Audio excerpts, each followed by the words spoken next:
Hola, ¿qué tal? Muy buenas tardes. Qué bueno que están con nosotros en otra emisión de RN Noticias en Caliente.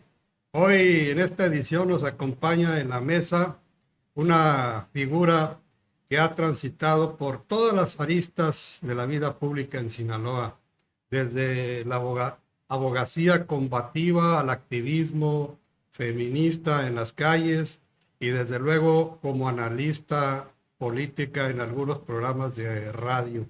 Y también pues ahorita actualmente está en la silla donde se teje la gobernabilidad del poder legislativo aquí en Sinaloa. Me da mucho gusto saludar a la doctora María Teresa Guerra, presidenta de la Junta de Coordinación Política del Congreso del Estado. Doctora, bienvenida. Gracias por aceptar este diálogo de frente a nuestro público radioescuchar. Muchísimas gracias por la invitación, Víctor, y un gusto saludarles aquí en esta mesa y saludar a la audiencia. Bien, pues voy a darle la bienvenida a nuestros compañeros Eduardo Esquivel Revilla. ¿Cómo estás, Eduardo? Saludos a nuestro auditorio, a nuestra invitada. Saludos, Víctor, gracias. Felipe Manzanares, lo tenemos allá en la ciudad de Culiacán. ¿Qué tal? ¿Cómo estás, Felipe? Estimado Víctor, muy buenas tardes. Gusto en saludarte, Eduardo, a tu equipo y a la diputada Tere Guerra. Gusto saludarte, Felipe. Bueno, pues entrando en materia, ahorita, doctora Guerra, usted encabeza en la Jucopo en un momento de definiciones importantes.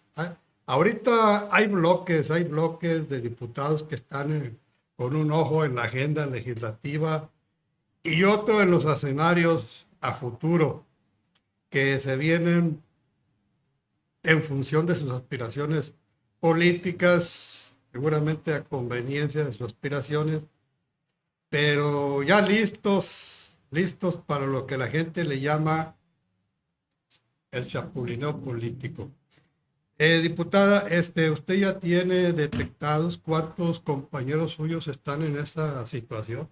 No, claro que no, porque particularmente diríamos, los aspirantes dentro de Morena, pues tienen que esperar una convocatoria. Y si bien es cierto, se estableció ya un calendario, las bases sobre las cuales se va a participar, las condiciones y eso, todavía no.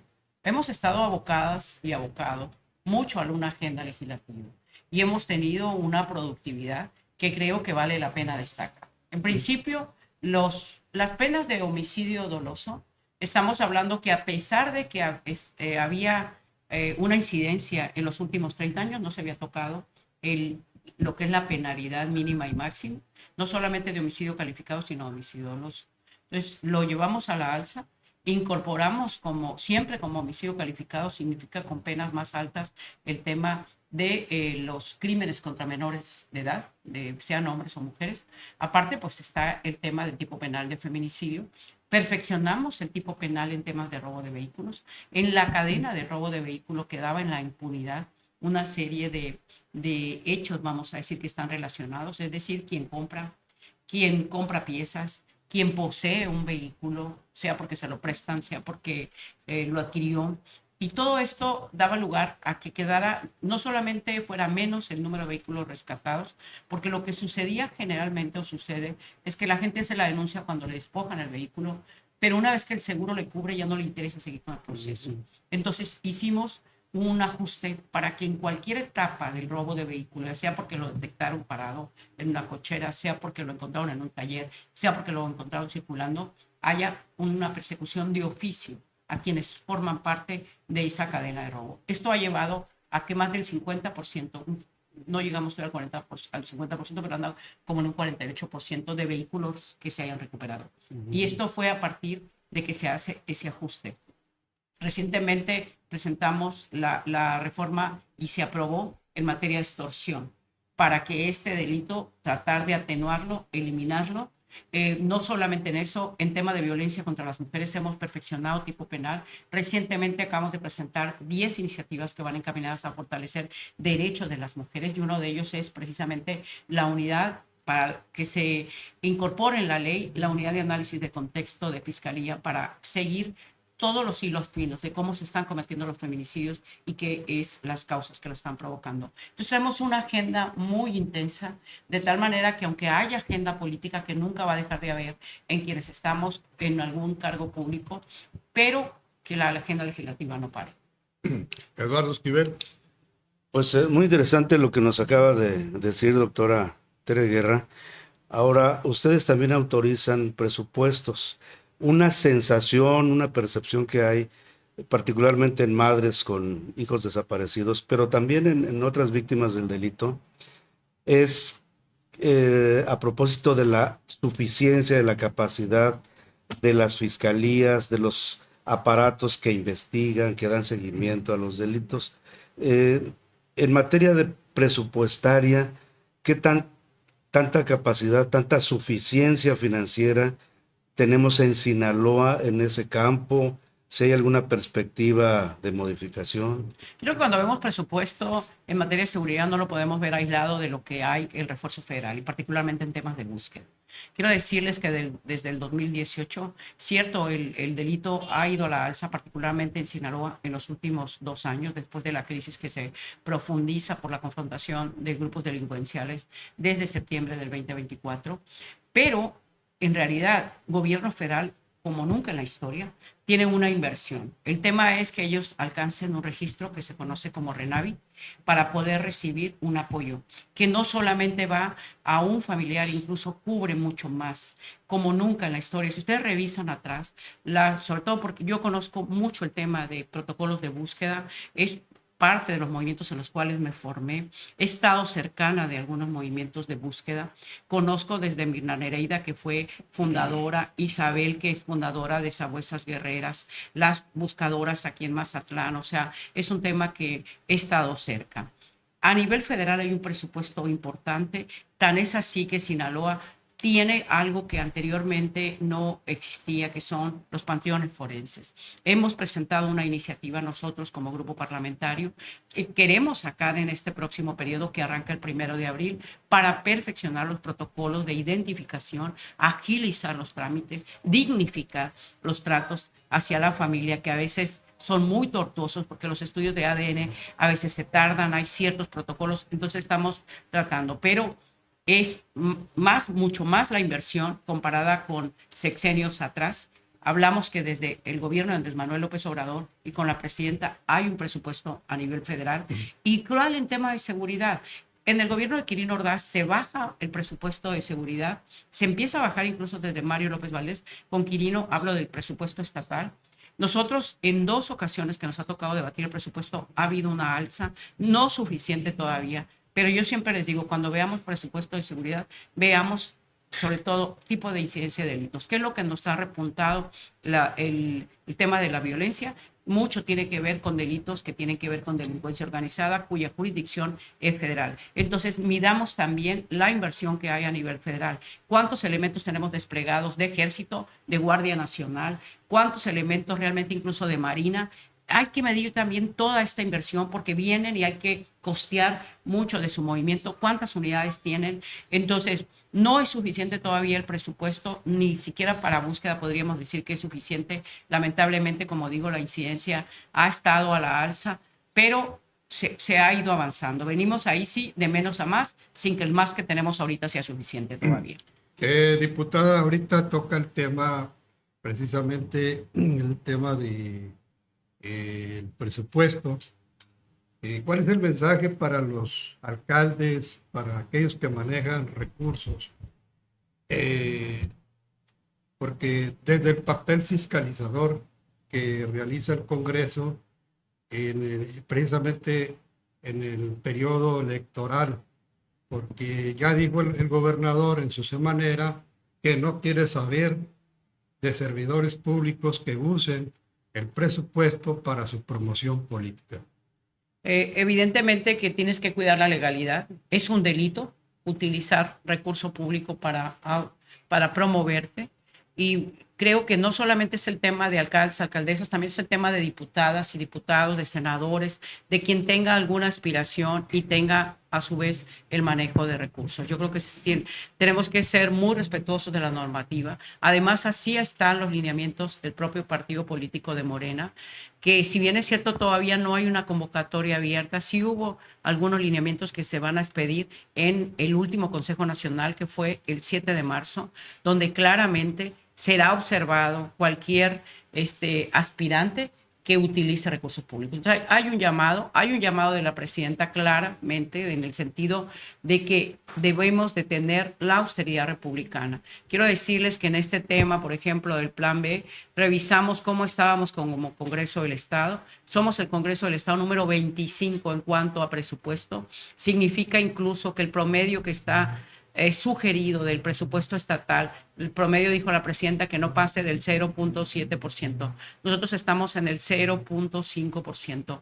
Hemos mantenido un tema de austeridad, seguimos trabajando con eso. A veces, o sea, en el Congreso no ha habido aumentos de salarios en los últimos años. Esta es una política que traemos en ese sentido, sí para los empleados, sí para los trabajadores, no para los legisladores. Se ha debatido temas de ciertas prestaciones que algunos diputados nos dicen, el tema de seguros de vida, sobre todo después de que hubo lamentable hecho con las diputadas de Movimiento Ciudadano, que favorablemente están en recuperación, pero que también nos plantearon, oiga, y seguros de gastos médicos, pero en el plan de austeridad que traemos, ese tipo de gastos hay que hacerlos como legisladores y no a cargo del presupuesto. Vamos encaminados a eso, a quitar privilegios, a tener una conducta de legalidad y respetar la normativa. Felipe Manzanares. Gracias, Víctor.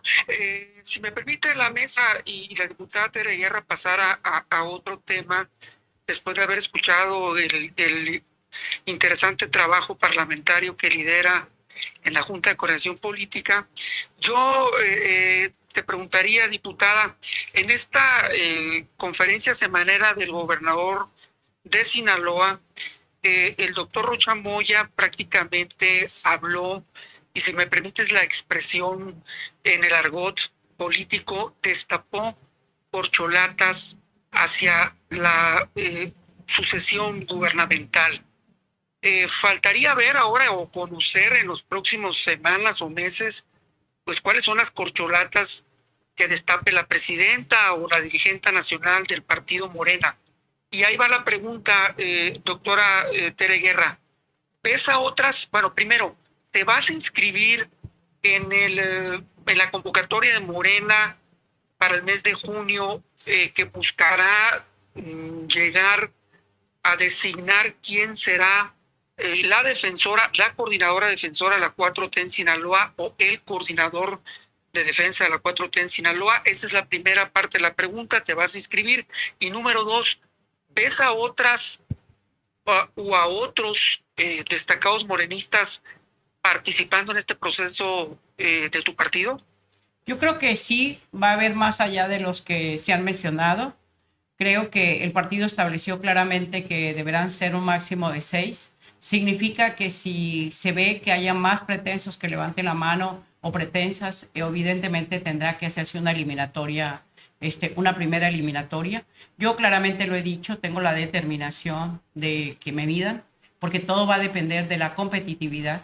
Esto significa que si no estás en esos espacios de ser parte de los 6 más competitivos, es un máximo, no es obligatorio que sean 6, pudiesen ser 5, pudiesen ser 4. Están poniendo un límite porque habrá estados donde hay 10 o hay 15.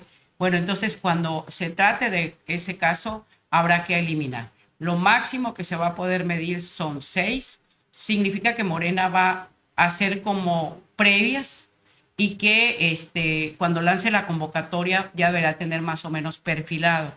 Entiendo que será como en el mes de mayo que estarán haciendo las mediciones, o a lo mejor ya empezaron a hacer algunas mediciones.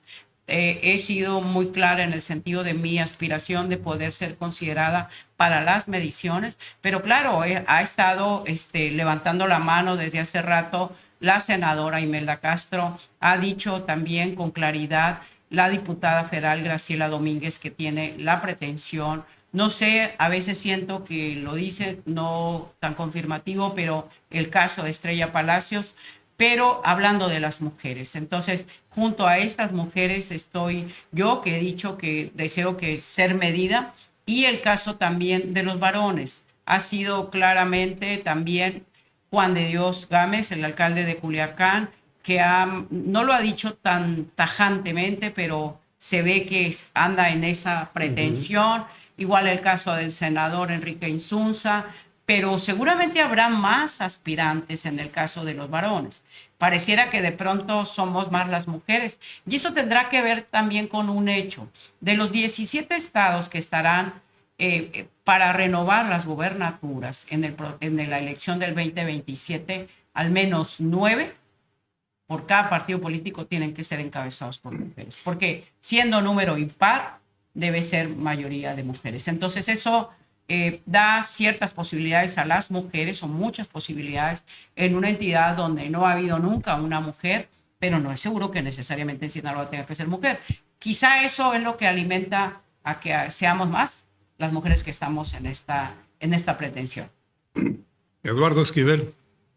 Pues, fíjate que en lugar de pensar la pregunta, estaba escuchando la respuesta muy atento. Está muy interesante, doctora Tere Guerra. Yo soy favorable a las elecciones democráticas. Obviamente una encuesta no es democracia, pero me parece muy buena opción que haya no una, sino varias encuestas.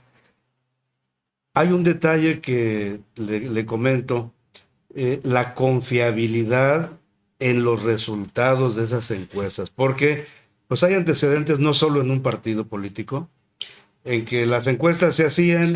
Son mediciones del momento. Y bueno, pero también, doctora, había unos resultados que los decidían tales o cuales grupitos.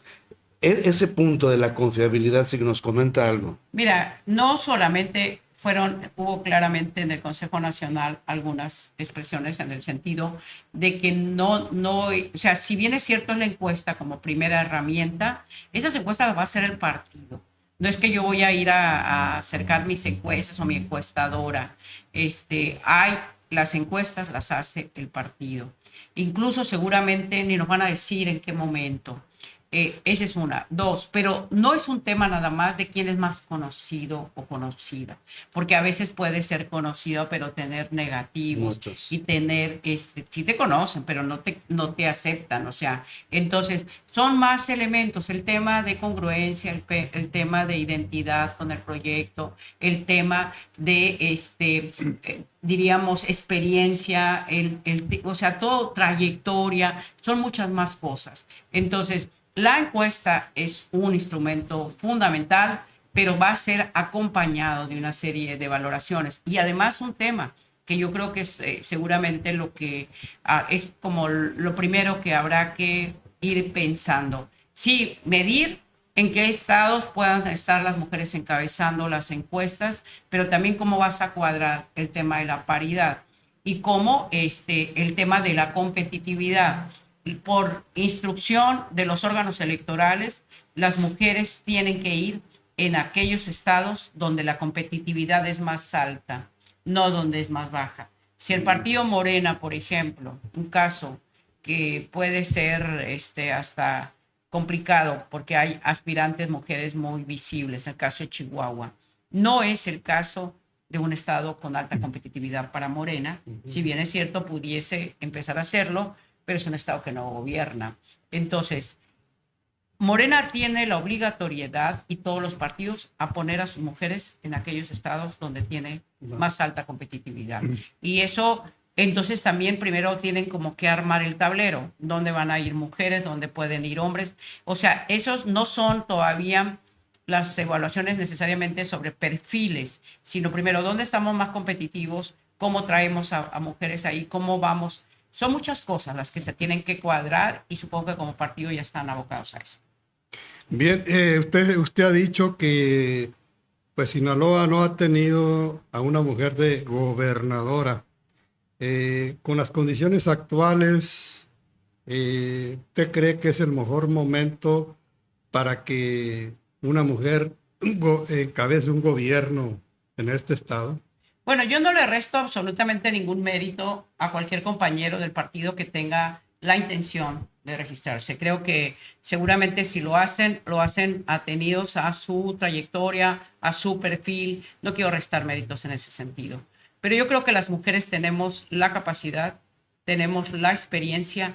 Creo que estamos precisamente en una situación donde México enfrenta situaciones complejas, no solamente teniendo a un presidente como Donald Trump con decisiones que afectan a nuestros connacionales que viven allá, pero también a quienes vivimos de este lado, con complejidades en el mundo por decisiones también que se están tomando, no solamente por él, sino en otros continentes. Eso hace y mide también la capacidad de la presidenta. Le ha tocado condiciones muy complejas, incluso porque el tema de la crisis de seguridad que hemos vivido en Sinaloa impacta en lo nacional. Y lo vimos en el caso de Jalisco, lo vimos en el caso de Michoacán, y tenemos a una presidenta que con estatura sale a dar la cara todos los días. Y quiero decirles que eso es una práctica que la empujó los gobiernos de la Cuarta Transformación. Nunca antes en la historia un presidente o una presidenta estaba diariamente rindiendo cuentas, pero además nunca antes en la historia habíamos tenido presidentes como la presidenta y como López Obrador anteriormente, que no descansan, que nos tienen todos los días haciendo este recuento de cuáles son la situación del gobierno federal, pero además recorren el país con esa cercanía con la gente. Vean, revisen, y no hay una presidenta como es Claudia Sheinbaum con una capacidad, con estudios. No solamente la historia de su madre, por cierto, que debe estar muy orgullosa la presidenta de tener a alguien como mamá, como la doctora Ani Pardo, con una trayectoria muy importante. No solamente es ella, es la historia de la misma presidenta. Ella se va a hacer un doctorado en áreas que son altamente masculinizadas, como es el caso de la ingeniería eléctrica. Tuvo un desempeño en la UNAM como maestra, como investigadora, con grandes rendimientos en esa área. Es una mujer altamente preparada. Entonces, las mujeres estamos listas, y creo que para Sinaloa estamos listas también. Bien, Felipe Manzanares. Gracias, Víctor. Diputada, pues fíjate que veo que tú le tomaste la palabra completamente a la doctora Sheinbaum, a la presidenta de la República, y pues estás recorriendo el territorio, estás muy cercana a la gente, y déjame darte una buena noticia, estimada doctora, que en las mediciones que nosotros traemos de gabinete y algunas de ellas que hemos comentado en este programa, tú estás creciendo en conocimiento, en recordación, y bien apuntabas ahorita que las valoraciones no solamente será quien está en el top of mind más arriba, con el porcentaje más alto, sino que verán sus currículas, sus perfiles, sus talentos, se valorará la opinión pública, la conversación digital y lo que tú ya nos compartiste en esta charla. Y con este escenario, yo te pregunto, diputada, si de resultar tú la próxima coordinadora de defensa de la 4T y la próxima candidata de Morena, yo te pregunto si estás lista para asumir la responsabilidad de ese reto de gobernar este estado, en el que, en nuestra opinión, representa para Morena un foco rojo, y lo digo me explico, un foco rojo porque las encuestas, doctora, ponen a la presidenta de México en Sinaloa como aquel estado donde es menos aprobada. Los porcentajes de aprobación de la doctora Sinaloa es el estado con menor aprobación, y este es un foco para tu partido, y el otro es el que el gobernador de Sinaloa, el doctor Rochamoya, pues está en el grupo de los gobernadores también con porcentajes y niveles de aprobación más bajos. No es fácil el reto, y ahí es donde yo te pregunto si tú estás dispuesta a asumir en la adversidad de este momento, cómo están las encuestas, el reto de ser la próxima gobernadora de Sinaloa. Pues en las diferentes mediciones te puedo decir que se han hecho como partido político, no solamente con los perfiles, que efectivamente nosotros realmente traemos un proceso donde yo he tomado la determinación, es acaso 6 meses, estamos hablando de a fines de agosto, mediados de agosto, septiembre, octubre, noviembre, diciembre, enero, febrero, o sea, realmente estaba en mi desempeño legislativo, estuve antes como secretaria de las mujeres y no había tomado esta determinación. Y vamos bien, vamos creciendo, vamos consolidando, pero obviamente hay otras opciones y tenemos que estar en las condiciones para ser todavía más competitivos y estamos trabajando en ese sentido.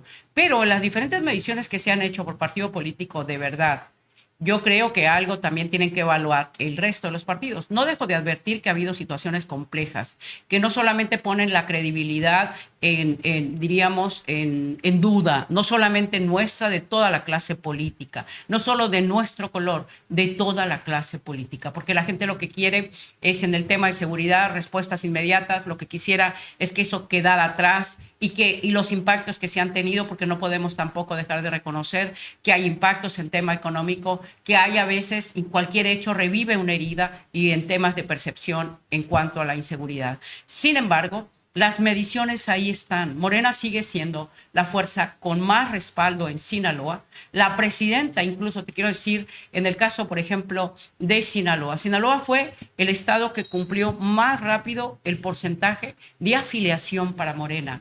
Históricamente, incluso Morena, no solamente el gobernador llega con una alta votación, sino que la presidenta también lo refrenda. Los otros partidos, yo les respeto, pero creo que sí debiesen revisar su estrategia, incluso si lo que vemos, las estrategias. Alito ya salió como partido político a anunciar quiénes serán sus aspirantes. La verdad, yo, con todo respeto para la senadora Paloma, no la veo en Sinaloa, no la veo recorriendo territorio. Esto habla ya de que el PRI va por su lado, el PAN irá por su lado. Sé que el PAN está tratando de construir alianza con Movimiento Ciudadano. Quizá esto se logre consolidar, pero Morena está muy por delante porcentualmente de estos partidos políticos. Yo creo que el principal reto es cómo fortaleces confianza, cómo le demuestras a la gente que realmente tu aspiración no es solamente tu crecimiento personal, no es solamente cumplir un sueño que puedas tener tú en lo personal, sino que lo que vas a sumar es para bien de la entidad, es para beneficio de Sinaloa. No deja de ser un gran reto el tema de la delincuencia organizada. Este es un tema global. Nosotros siempre hemos puesto sobre la mesa quiénes son los proveedores de armas y porque qué es lo que le sigue dando fuerza a las bandas delincuenciales, el tipo de armamento que tienen y el dinero que reciben. Si estas dos llaves se cerraran, y México, la presidenta en particular lo ha puesto sobre la mesa, detengan el flujo de armamento, pero también frenen el consumo, para que no haya en México quienes se detiene un personaje de alto impacto y al otro día ya está surgiendo otra cabeza que lo pueda reemplazar, porque hay muchos intereses económicos en juego. ¿Cómo es posible que pueda haber ese flujo de drogas hacia el norte si no es porque también hay complicidades? El tema es altamente complicado, es un tema no solamente nacional, es un tema internacional, pero estamos listas para asumir los retos aún en esta dificultad. Y yo sigo diciendo, Morena es la fuerza con más competitividad, pero no nos vamos a atender a ella. Vamos a sumar y vamos a fortalecer credibilidad y confianza. Bien, nos remitimos al caso de la Universidad Autónoma de Sinaloa y ese tema de su reingeniería. ¿Cuál es la postura de la Jucopo ante la persistente exigencia de un bloque de jubilados de la UAS que están exigiendo una auditoría forense y que se les detenga ahí los descuentos que les vienen haciendo en sus pagos? Creo que ustedes han tenido ahí acercamientos con ellos. Bueno, yo creo que este es un tema que a veces está más allá de la universidad. Nosotros hemos recibido a los diferentes, sobre todo a los grupos de jubilados. Conozco muy bien a la líder, a Florina, es una de las líderes de la asociación más grande de jubilados de la UAS. Siempre he tenido con ella un trato de mucho respeto, de mucha empatía. Conozco toda su trayectoria. ¿Qué es lo que creo? En este contexto donde se ha puesto tope a las pensiones máximas de personal de confianza, cuyo pago pensionario sea con recursos públicos, creo que es el momento para poner los puntos sobre las IES, en el caso de la universidad, de aquellas pensiones que son de privilegio, es decir, que exceden el tope que la presidenta ha planteado. Esto fue ya una reforma constitucional, Sinaloa lo aprobó y obviamente esto va a llevar también a revisar, y es parte de lo que los jubilados han planteado, no solamente la alta nómina de personal de confianza, sino los ingresos excesivos que puedan tener. Pero obviamente también, por otro lado, hay un tema que ha puesto la universidad sobre la mesa, que es el tema de que en la universidad no solamente se tiene derecho a una jubilación dinámica, sino que también se tiene una pensión como asegurado del Instituto Mexicano del Seguro Social. Lo que hasta ahorita ha planteado la universidad y es lo que está aplicando es que a cierta cantidad de salarios, el porcentaje que se está descontando para generar un fondo revolvente que apoye y soporte financieramente las jubilaciones es un 20%. Esto ha llevado a cuestionamientos de parte de universitarios, sobre todo porque no ven normas claras y no tienen confianza en el manejo de este fondo pensionario. Yo siempre he sido de la idea que haya más diálogo, que haya más interacción. Creo que es posible construir este diálogo y creo que las bases deben de estar claras, pero no dejo de advertir que hay razones de parte de los jubilados, pero también veo que una jubilación dinámica a largo plazo sí requiere que se vea cuál es el techo presupuestario para poderla soportar. Entonces, eso lo he planteado y lo he platicado mucho con la base jubilada de la universidad. Eduardo Esquivel.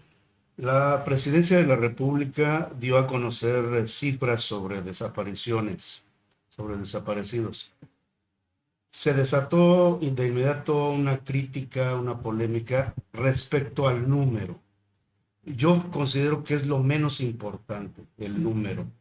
Lo más lacerante, triste, es que exista ese fenómeno de las desapariciones en este país. Es una temática tan compleja porque vemos cómo se persigue al que trafica droga, al que extorsiona, al que mata, pero al parecer los responsables de las desapariciones, esos como que no se les encuentra la cabeza. Me gustaría un comentario suyo, doctora Tere. Es un tema que no puedes dejar de analizar en el contexto de cómo ha ido recrudeciéndose la violencia entre las bandas delincuenciales.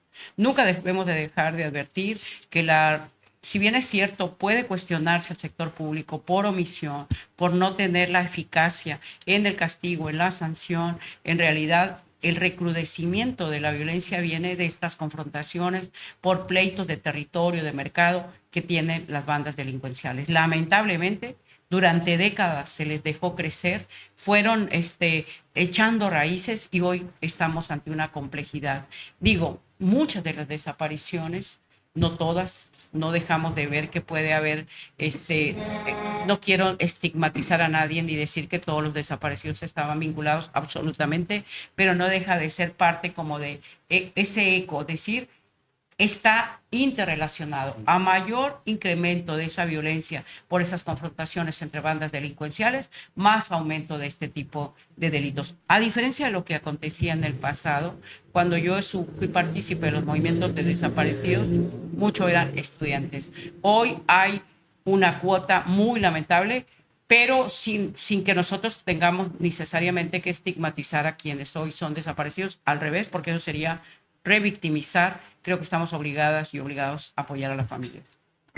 Bien, pues agradecemos a la doctora Tere Guerra por estos minutos de apertura, pues ya nos quedamos con sus definiciones. Doctora, pues muchísimas gracias. Al contrario, muchas gracias por la entrevista. Pues aquí estamos a la orden con el deseo de seguir generando resultados para la población y las familias sinaloenses. Muchísimas gracias. Nos vamos, Felipe Manzanares. Saludos, diputada, saludos, equipo. Buenas tardes. Muchas Eduardo gracias, Esquivel, Felipe. pues nos vamos. Muchas gracias a la doctora Tere, siempre con conocimientos a compartir. Muchísimas gracias, Víctor, Felipe, Eduardo, por esta oportunidad. Ya estamos a la orden. Buenas tardes. Oye, Muchas gracias, Rogerio Peraza en los controles, en la producción. Y yo les agradezco mucho la oportunidad que nos dan de estar con ustedes. Muchas gracias y nos vemos en el próximo podcast. Gracias.